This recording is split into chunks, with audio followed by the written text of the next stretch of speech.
Ethiopia's history is filled with legendary leaders who gave everything, power, honor, and even their own lives to defend their land, their people, and their legacy. From emperors who faced invading armies to generals who stood against tyranny, their sacrifices shaped the nation we know today. But who are the greatest among them? Here are the top 5 Ethiopian heroes who sacrificed their lives for their country, starting with the most legendary of them all. Stay until the end to see which hero left the biggest impact on Ethiopian history. Number 1. Emperor Yohannes IV, 1837 to 1889, the warrior king of Ethiopia. Emperor Yohannes IV was one of Ethiopia's most remarkable rulers, known for his military brilliance, religious policies, and unwavering defense of Ethiopian sovereignty. His reign, 1872 to 1889, was marked by wars against Egyptian, Mahdist Sudanese, and European forces, making him a central figure in Ethiopian history. Born in 1837 as Kasamercha in Tigray, Ethiopia, Yohannes IV came from a noble family. As a young man, he was known for his bravery, intelligence, and military skill, which helped him rise in power. Ethiopia was divided among various regional rulers after Emperor Tewodros II's death. Yohannes IV emerged as the strongest by defeating rivals. In 1872, he was crowned Emperor of Ethiopia in Aksum, following a tradition of Ethiopian kings. War against Egypt, 1875 and 1876. The Ottoman-backed Egyptian Empire, led by Khedive Ismail Pasha, attempted to conquer Ethiopia as part of their expansion in the Red Sea region. Yohannes IV's forces defeated the Egyptians at the Battle of Gundet, 1875, and the Battle of Gura, 1876.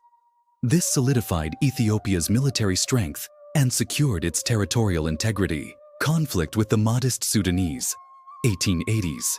The Mahdist movement in Sudan, an Islamic revivalist force, sought to expand its influence into Ethiopia. Yohannes IV fought several battles against the Mahdist Sudanese, preventing their invasion. He ordered Christianization campaigns in border regions to strengthen Ethiopian unity against external threats. During Yohannes IV's reign, European colonial powers, especially Italy, Britain, and France, tried to expand into Ethiopia. He remained suspicious of European involvement, resisting any attempts at colonial rule. He clashed with the Italians, who were beginning their occupation of Eritrea, setting the stage for future conflicts. Italy was one of the biggest colonial threats to Ethiopia in the late 19th century. Their goal was to expand their newly acquired territory in Eritrea and eventually take over Ethiopia. Italy occupied Eritrea in 1885, despite Ethiopian resistance. Yohannes IV ordered several attacks against Italian forces, but he could not fully drive them out. Italy strengthened its hold on Eritrea, while Yohannes IV was busy fighting Sudanese Mahdists. Menelik II, the ruler of Shewa, secretly negotiated with Italy while Yohannes IV was fighting in the north. Italy supplied Menelik II with modern weapons, hoping he would weaken Yohannes IV. This internal rivalry divided Ethiopia's leadership, making Yohannes IV more vulnerable. Yohannes IV asked for help in fighting the Mahdists, but Italy ignored his request. Italy preferred letting Ethiopia fight Sudan so they could take advantage of a weakened Ethiopian empire. Britain betrayed Ethiopia, refusing to help despite earlier alliances. Britain indirectly armed Sudan, giving Mahdist forces an advantage. Italy expanded into Eritrea, forcing Yohannes IV to fight on 2 fronts. Italy secretly supported Menelik II, creating division in Ethiopia. Yohannes IV was left isolated at the Battle of Metemmah, leading to his defeat. The Battle of Metemmah, 1889. One of the most tragic yet heroic moments of Ethiopian history occurred in 1889. The Mahdist Sudanese launched a major invasion into Ethiopia, threatening the country's independence. Yohannes IV personally led his troops into battle at Metemmah, March 10, 1889. During the battle, he was shot in the chest by a Sudanese sniper, but continued fighting despite his wounds.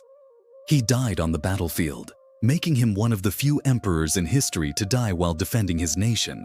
After Yohannes IV's death in 1889, Menelik II took the throne and continued Ethiopia's resistance against Italy. Italy later invaded Ethiopia, leading to the famous Battle of Adwa in 1896, where Menelik II defeated the Italians. Yohannes IV's martyrdom inspired future Ethiopian leaders to resist colonial rule, defended Ethiopia from Egyptian, Sudanese, and European threats, maintained Ethiopian independence during the height of colonial expansion, died a heroic death on the battlefield, becoming a national martyr, inspired future Ethiopian leaders, including Emperor Menelik II. His death led to a power struggle, and Emperor Menelik II later took the throne, continuing Ethiopia's fight against European imperialism, leading to the famous Battle of Adwa in 1896. Number 2. Emperor Tewodros II, 1818 to 1868. The Unyielding Lion. Emperor Tewodros II, originally named Kasa Hailu, was born in 1818 in Kwara, in northwestern Ethiopia. He came from a noble but not royal family, meaning he had to fight his way to the throne. His father, Hailu Voldegiorgis, was a chief, and his mother, Atitageb Vondwasan, was of noble descent. However, after his father's death, Kasa and his mother faced poverty and hardship. As a young man, Kasa became a bandit leader, but his ambition went far beyond that. He started gathering an army, leading them to victory against local rulers, Ras, who were dividing Ethiopia with constant civil wars. He first ruled as a local governor, but soon he had bigger plans, unifying Ethiopia under one strong central rule. Between 1845 and 1855, Kasa fought and defeated powerful warlords, including Ras Ali II of Yeju, who controlled the puppet emperor, Wube Haile Mariam, ruler of Tigray, Birru Goshu, ruler of Gojam. After his final victory in 1855, he crowned himself Emperor Tewodros II in Derazge, marking the beginning of a new Ethiopian empire. Tewodros's vision, a united and modern Ethiopia. Tewodros dreamed of a strong, centralized Ethiopia. He wanted to end feudal rule. He reduced the power of regional rulers who divided the empire, modernize Ethiopia. He introduced European-style weapons and military training, create a strong economy. He promoted trade and built roads and bridges, spread Christianity. He supported the Ethiopian Orthodox Church, improve governance. He appointed capable administrators instead of just nobles. Tewodros sought alliances with European powers, especially Britain, to modernize Ethiopia. However, when Queen Victoria ignored his letters, he felt insulted. In 1863, he imprisoned British diplomats, hoping to force the Queen to respond. In 1867-1868, Britain launched a military invasion led by Sir Robert Napier. The British brought over 13,000 troops, modern artillery, and elephants to carry supplies. They marched to Magdala, Tewodros's mountain fortress.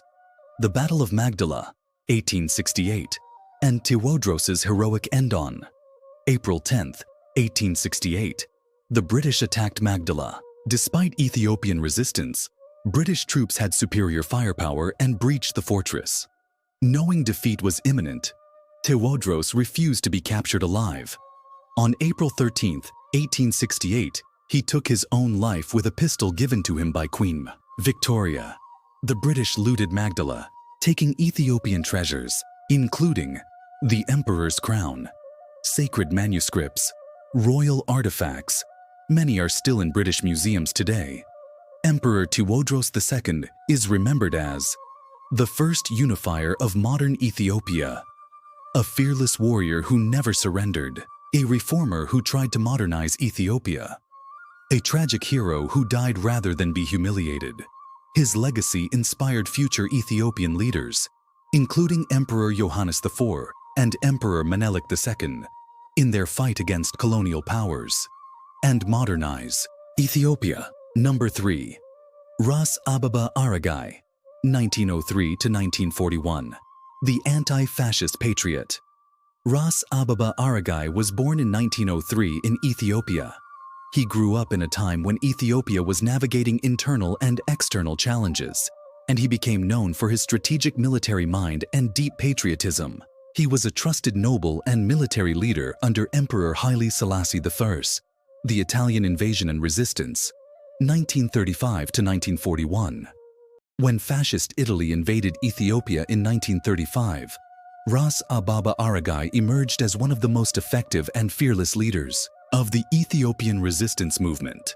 After the Battle of Mechu, 1936, when Ethiopian forces were defeated, Emperor Haile Selassie went into exile. However, Abeba Aragai refused to surrender and instead led a powerful guerrilla resistance movement against the Italians.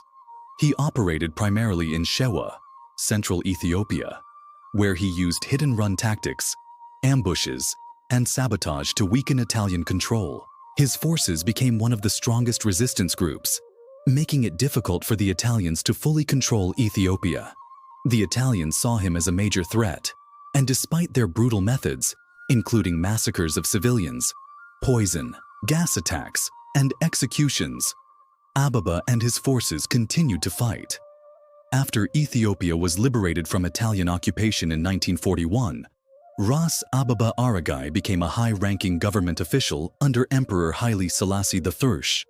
He was appointed as the Minister of War, a position that gave him significant power and influence.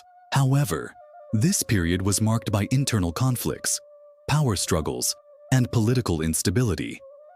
One of the biggest threats to Haile Selassie's rule came from the Yohannes Rebellion, 1943, in Tigray.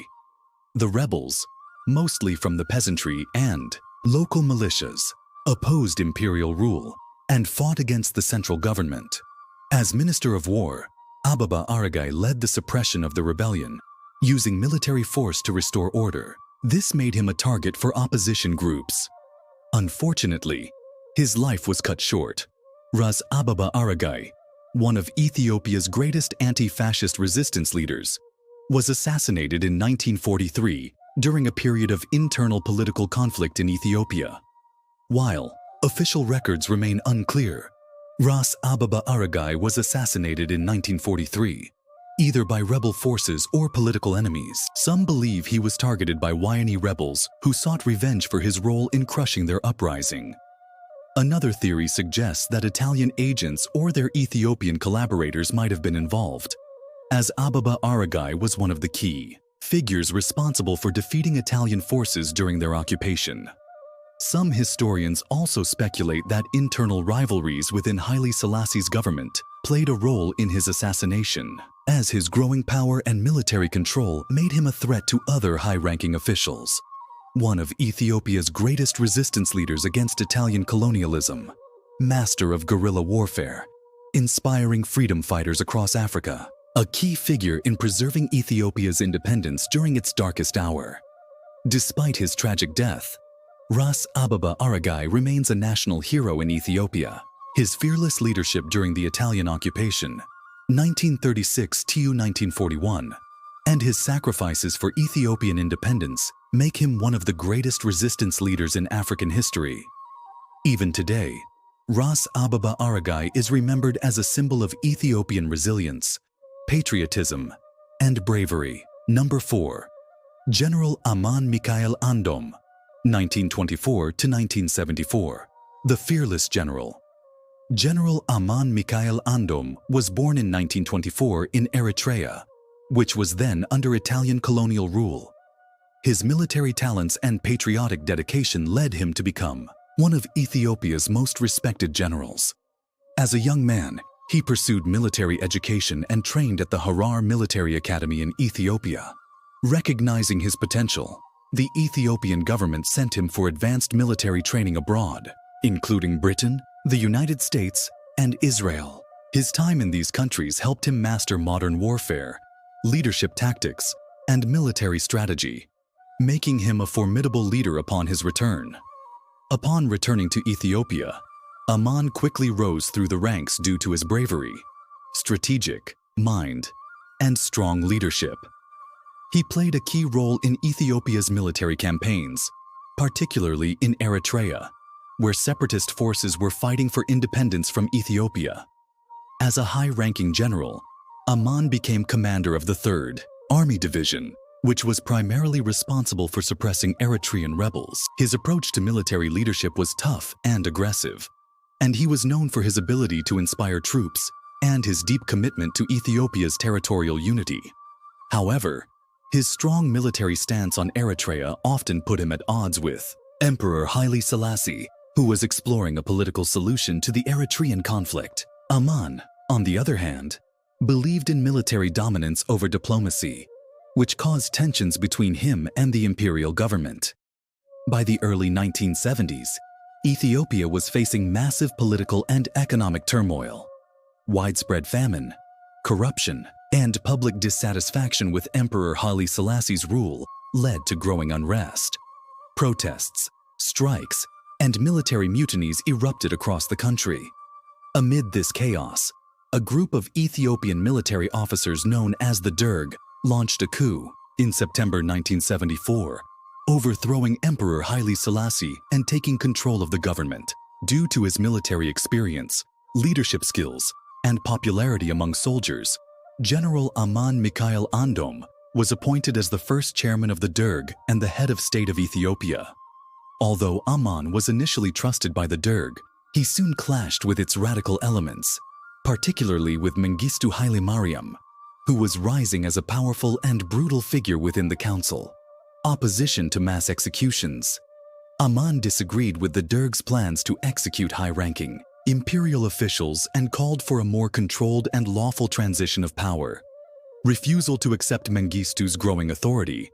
Mengistu and other Derg members wanted to consolidate power, but Aman advocated for democracy and a constitutional government. Differing views on Eritrea. Aman wanted an aggressive military response to Eritrean separatists, while others in the Derg considered a political compromise. As tensions grew, Aman's power began to decline, and he was isolated within the Derg. By November 1974, Mengistu Haile Mariam and his faction of the Derg saw General Aman as a major threat to their control. They decided to remove him from power by force. On November 23, 1974, Derg forces surrounded Aman's residence in Addis Ababa, demanding his surrender. Instead of giving up, Aman chose to fight back. He and his personal guards engaged in a gunfight against the Derg's troops. The battle lasted for several hours, with Aman fiercely resisting. However, he was eventually overpowered and killed. Some say he was shot by Derg forces after a long standoff. Others claim he took his own life rather than be captured by Mengistu's men. Following his death, the Derg launched mass executions of 58 high-ranking Ethiopian officials, marking the beginning of Ethiopia's Red Terror, a period of brutal repression and bloodshed. Although he ruled for only 2 months, General Aman is remembered for his bravery and resistance against dictatorship. He stood up against the Derg's violent rise to power. Military leadership. He played a crucial role in Ethiopia's military campaigns. Commitment to national unity. Despite being from Eritrea, he remained loyal to Ethiopia. Martyrdom. His defiance and death symbolized the tragic fall of Ethiopia's early hopes for reform. Unfortunately, his attempt to bring a more balanced and fair military government was crushed by the authoritarian rule of Mengistu Haile Mariam, which would later bring Ethiopia years of repression and violence. Number 5. General Tadesse Birru, 1921 to 1975, the Oromo freedom fighter. General Tadesse Birru was born in 1921 in Ethiopia, belonging to the Oromo ethnic group.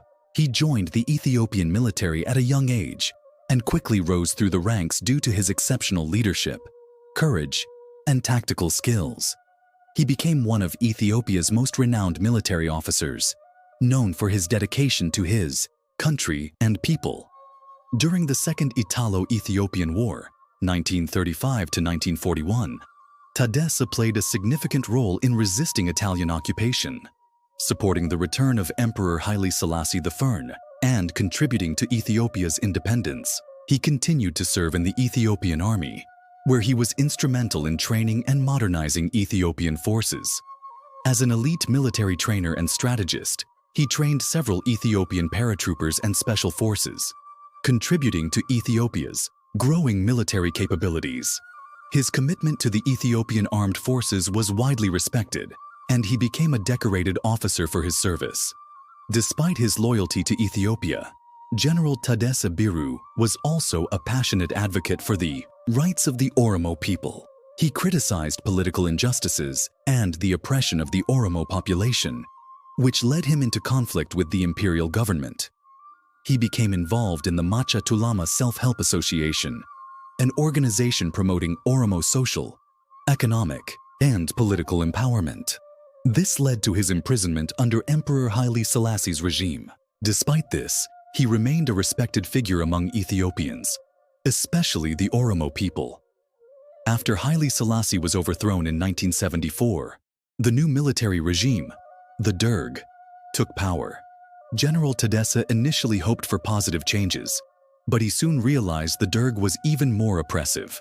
He opposed their brutal dictatorship and advocated for freedom and justice. Due to his strong opposition to the Derg's oppressive policies, he was arrested and executed in 1975. His death was a major loss, and he is remembered as a hero and martyr for both Ethiopia and the Oromo people. General Tadesse Birru is celebrated as a fearless warrior who defended Ethiopia's sovereignty, a military strategist who trained elite Ethiopian forces, a freedom fighter who stood for the rights of his people, a martyr who died fighting against dictatorship. His legacy continues to inspire Oromo and Ethiopian activists fighting for justice, equality, and national unity. These leaders gave everything, power, honor, and even their lives, to protect Ethiopia. Their sacrifices shaped the nation we know today. But history doesn't stop here. Who do you think made the greatest sacrifice for Ethiopia? More untold stories of Ethiopian warriors, emperors, and revolutionaries are coming your way. Make sure to like, comment, and subscribe to Tales of Ethiopia so you never miss a story of Ethiopia's greatest legends.